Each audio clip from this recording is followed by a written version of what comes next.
El Señor esté con ustedes. Del Santo Evangelio según San Lucas.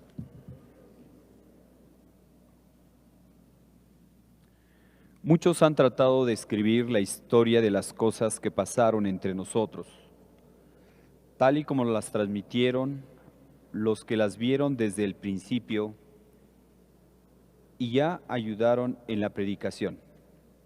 Yo también, ilustre Teófilo, después de haberme informado minuciosamente de todo, desde sus principios pensé escribírtelo por orden, para que veas la verdad de lo que se te ha enseñado.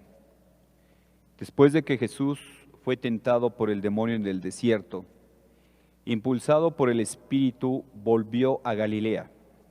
Iba enseñando en las sinagogas. Todos lo alababan y su fama se extendió por toda la región. Fue también a Nazaret, donde se había criado. Entró en la sinagoga, como era su costumbre hacerlo los sábados, y se levantó para hacer la lectura. Se le dio el volumen del profeta Isaías. Lo desenrolló y encontró el pasaje en que estaba escrito: El Espíritu del Señor está sobre mí, porque me ha ungido para llevar a los pobres la buena nueva, para anunciar la liberación a los cautivos, la curación a los ciegos, para dar libertad a los oprimidos y proclamar el año de gracia del Señor. Enrolló el volumen, lo devolvió al encargado y se sentó. Los ojos de todos los asistentes a la sinagoga estaban fijos en él.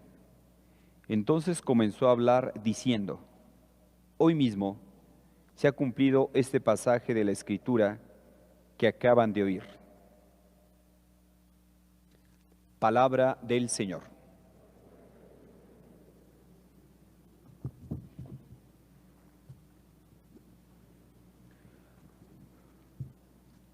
Hoy mismo se ha cumplido este pasaje de la Escritura que acaban de escuchar.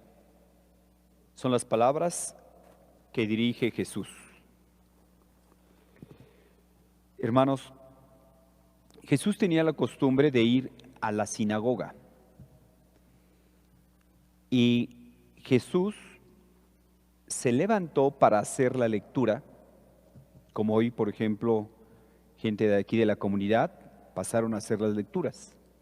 Pues en ese tiempo también había la costumbre que alguien de la comunidad pasaba a hacer las lecturas. Pero también había en ese tiempo la posibilidad de que se diera una explicación, una reflexión sobre el pasaje que se había leído. Y Jesús, que tomó el volumen que le tocaba del profeta Isaías, recordemos que el profeta Isaías era como de 8 siglos antes del nacimiento de Jesús. Es decir, era una profecía. ¿Qué es lo que se decía en esa profecía? El Espíritu del Señor está sobre mí porque me ha ungido para llevar a los pobres la buena nueva, para anunciar la liberación a los cautivos, la curación a los ciegos, dar la libertad a los oprimidos y proclamar el año de gracia del Señor. Y por eso Jesús les dice: hoy se ha cumplido este pasaje de la Escritura. Es decir, en la persona de Jesús se cumplen esas profecías del Antiguo Testamento, esas profecías de Isaías que hablaban que el ungido, de hecho, Cristo es Mesías, es el ungido, el Hijo de Dios. En él se cumplen esas profecías. Por eso cuando le preguntan a Jesús, le mandan por ahí una comitiva a preguntarle: ¿eres tú el Mesías o tenemos que esperar a otro? Jesús les dijo: vean lo que está sucediendo. Los ciegos están viendo, los sordos están escuchando, los muertos están resucitando, los endemoniados están siendo liberados. Si esto está sucediendo, es que ha llegado a ustedes el Mesías. Y el Mesías soy yo. Hermanos, en Jesús se cumplen las profecías del Antiguo Testamento.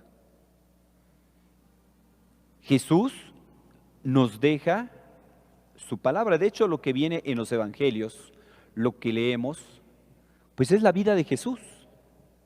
Así como cuando nosotros queremos conocer, qué sé yo, la vida de alguien que admiramos, que puede ser, qué sé yo, un cantante, que puede ser un futbolista, un artista, le empezamos a leer de esa persona. A ver, ¿cuáles son sus gustos? A ver, ¿qué le gusta comer? ¿Qué ropa usa? Y así sucesivamente. Hoy nos debemos de llevar de tarea que debemos de reflexionar la palabra de Dios, la Escritura. Vemos cómo el contacto con la palabra de Dios transforma a las personas. Pensemos en un San Ignacio de Loyola. San Ignacio de Loyola, como ustedes saben, él era militar. Y en Pamplona, España, en una batalla, él cayó herido. Y se lo llevaron al pueblo de Loyola, de donde era su familia. Estando ahí en Loyola, a él le gustaban mucho los libros de caballerías. Entonces le llevaron todos los libros que tenían ahí en la casa de los papás y él los empezó a leer. Pero fue tanto el tiempo que estuvo en la recuperación, en la convalecencia, que se le acabaron los libros y dice, pues ya no nos queda más que la vida de santos y nos queda la Biblia, es lo único que tenemos. Y San Ignacio dice, bueno, pues pásenmelos, pues en algo me tengo que entretener. Es ahora como con el COVID, ¿verdad? Mucho tiempo de ocio. Bueno, pues entretente en cosas buenas. Le pasaron el Evangelio, la Biblia y la vida de santos. Y él en contacto con la palabra de Dios, con la vida de los santos, fue lo que fue transformando su vida. Nosotros hoy nos podríamos preguntar, ¿quién guía mi vida? La boca habla de la abundancia del corazón. Cuando escucha uno cómo se expresa la gente, sus pláticas, que muchas veces son muy superficiales, la boca habla de la abundancia del corazón. Tú y yo, ¿de qué nos estamos alimentando? Aún más, ¿quién guía nuestra vida? Y vemos, antes la gente leía, de hecho hoy la gente lee muy poco. Dime cómo vives y te diré qué lees. Dime cómo vives y te diré de qué te estás alimentando. Hoy las ideas ya no se transmiten a través de libros, porque repito, se lee muy poco. Hoy las ideas se transmiten a través de películas, a través de series, a través de videos cortos. Hoy se están difundiendo así los estilos de vida. ¿De qué te alimentas? Una persona que se alimenta de, qué sé yo, revistas del corazón, pues vive en la superficialidad, en el bluff, la apariencia, la imagen. Una ocasión comentaba una señora, le decía a un padre, dice, padre, yo era de las personas de que religiosamente, desde que empezaba la primera telenovela, ahora se les llama series, ¿verdad? Pero nada más es cambiarle el nombre. Desde que empezaba la primera telenovela, yo me sentaba con mi hijita al lado, mi hijita de 10 años. Y desde que empezaba la primera, no sé, 4 o 5 de la tarde, hasta que acababa la última. Ahí estaba con mi hijita. Pero se me quitó la costumbre desde una vez que nos pasó algo. Que salimos a dar la vuelta con mi esposo, con la niña. Íbamos por un fraccionamiento con casas muy bonitas, muy elegantes. Y la niña de 10 años le dice a los papás, ¿Ya vieron, papás, qué bonita está esa casa? Y el papá le comenta, sí, mijita, esa casa está muy bonita. Y si tú quieres tener una casa como es el día de mañana, tienes que estudiar muy bien, estudiar duro, sacar buenas calificaciones, trabajar muy duro para que te puedas comprar una casa como esa. Y la niña de 10 años le dice al papá, lo miro, ay papá, qué complicado es. Yo vi en una película, en una serie, que simplemente se hace uno amante de un señor rico y le saca lo que quiere. Fíjense, una niña de 10 años enseñándole al papá cómo se hace dinero.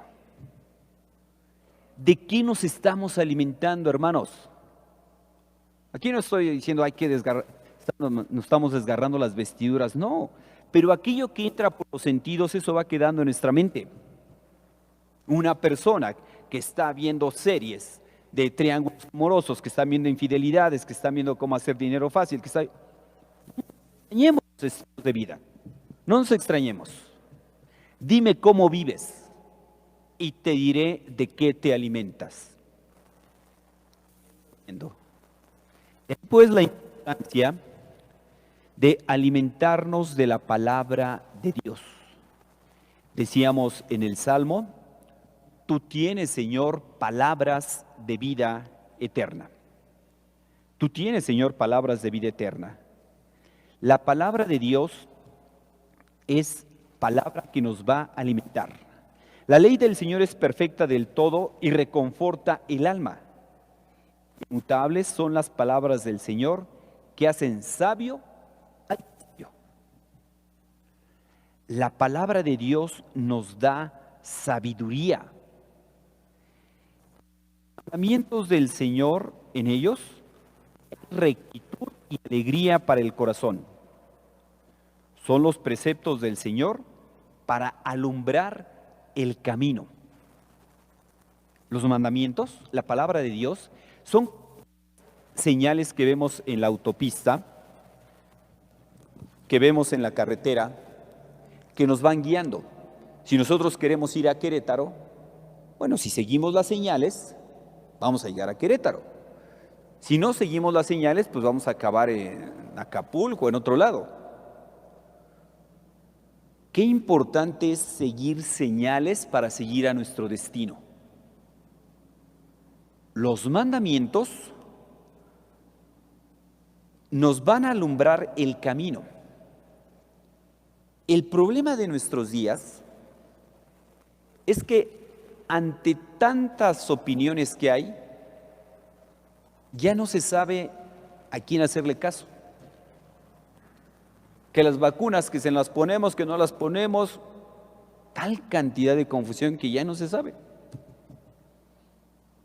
Pues hay que escuchar en este caso a los expertos, alguien que sea experto sobre el tema. No podemos poner al mismo nivel una opinión, con todo respeto, de un barrendero, de un mecánico sobre las vacunas, que de un investigador. No puede estar al mismo nivel. O sea, si yo quiero, por ejemplo, mi coche, pues no se lo voy a llevar a cualquier persona. Quiero que me arreglen mi coche, pues no se lo voy a llevar al herrero, al carpintero.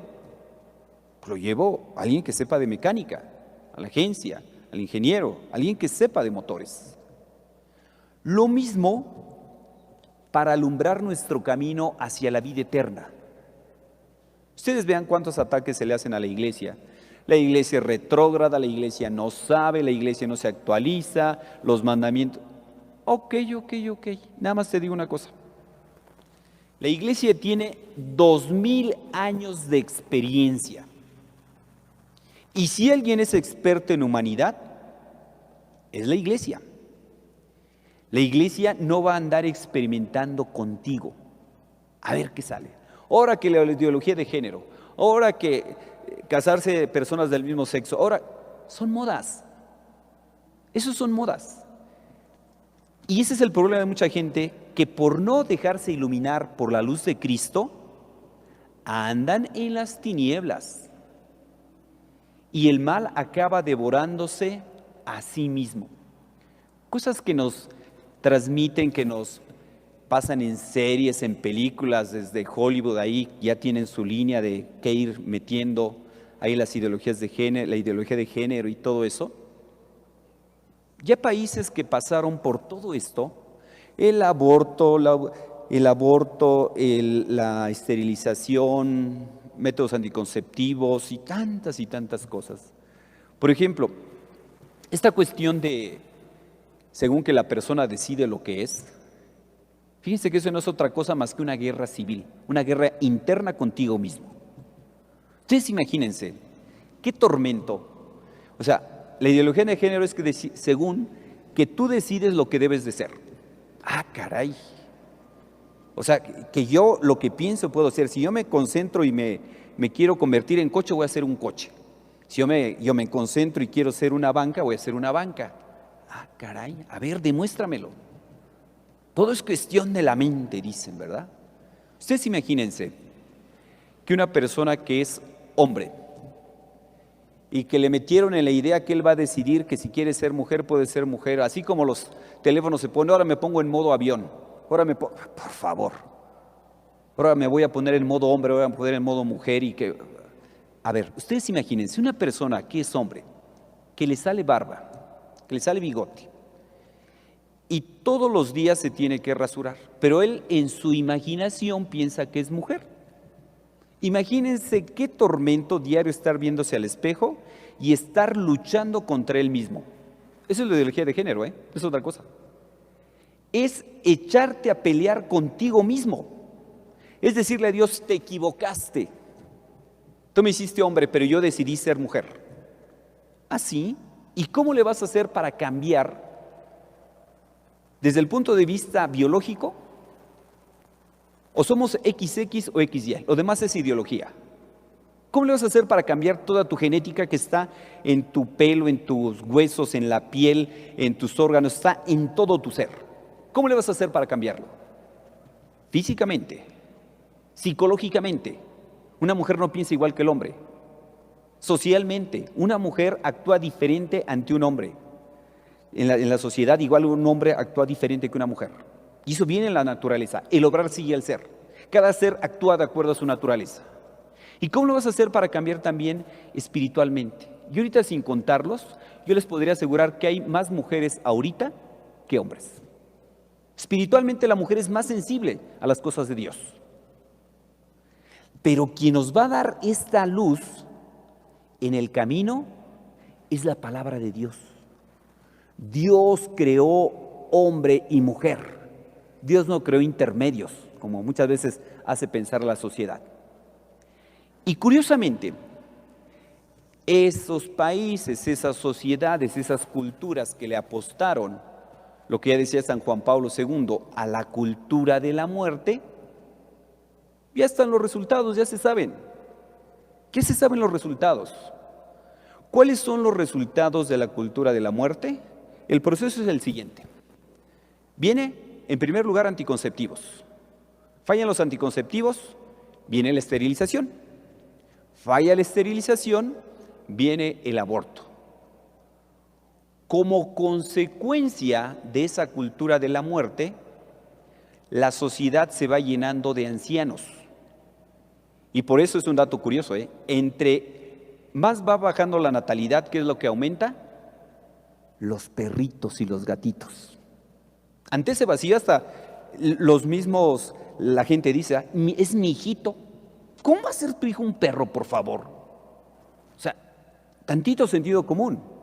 Las mascotas tienen su lugar, pero nunca van a ocupar el lugar de una persona. Entonces decíamos, ¿cuál es la línea de la cultura de la muerte? ¿Cuál es el proceso? Esterilización, es anticonceptivos, esterilización, falla la esterilización, viene el aborto. Al ya no haber nacimientos, se empieza a llenar esa sociedad de gente adulta. Entonces, ¿cómo le hacemos para sostener en un país donde la mayoría ya es adulto? Un país, para que vaya bien económicamente, debe haber mucha gente trabajando, el grueso de la pirámide, y la punta de la pirámide, poca gente jubilada, para que sostenga a la gente jubilada, tiene que haber mucha gente trabajando. Pero, oh sorpresa, por la cultura de la muerte se les invirtió la pirámide. Mucha gente jubilada, poca gente trabajando. ¿Cómo le hacemos para sostener esa sociedad económicamente?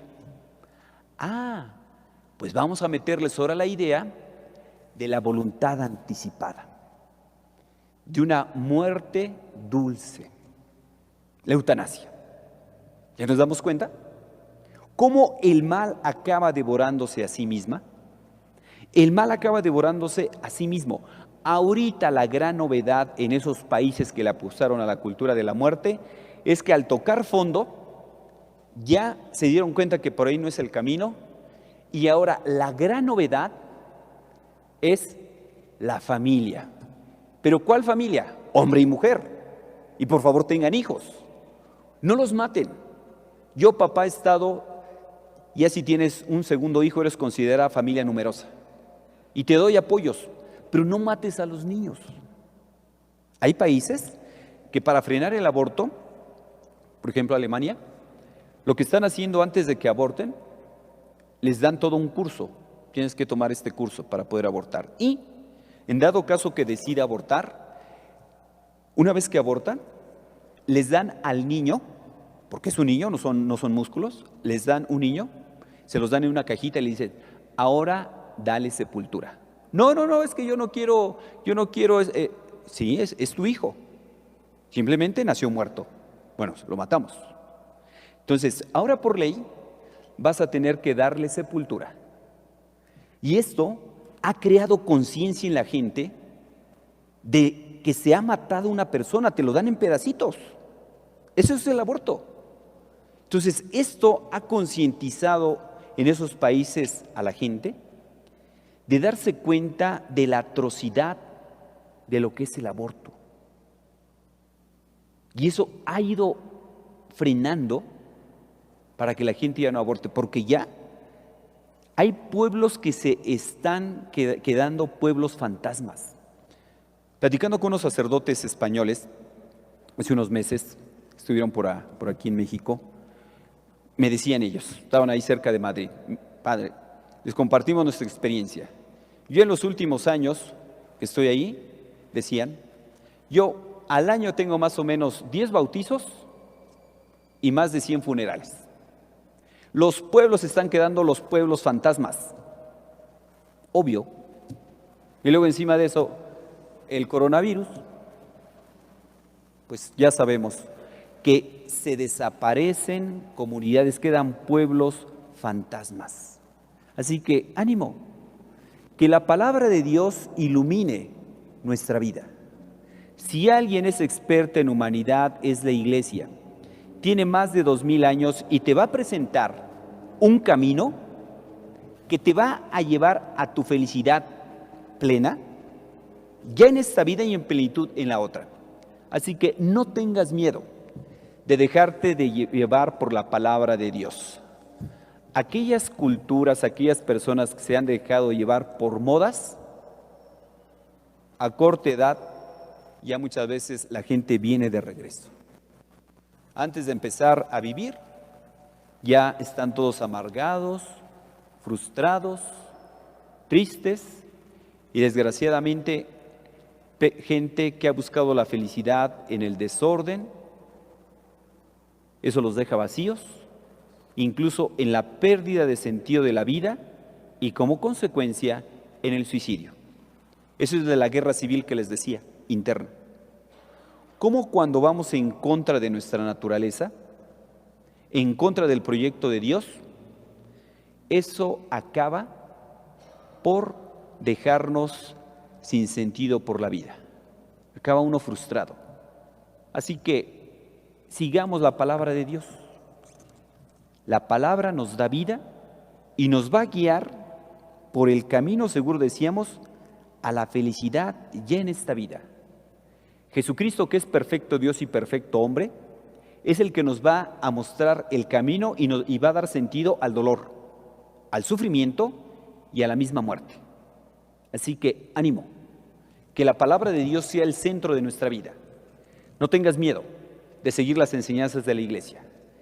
La iglesia es madre y maestra.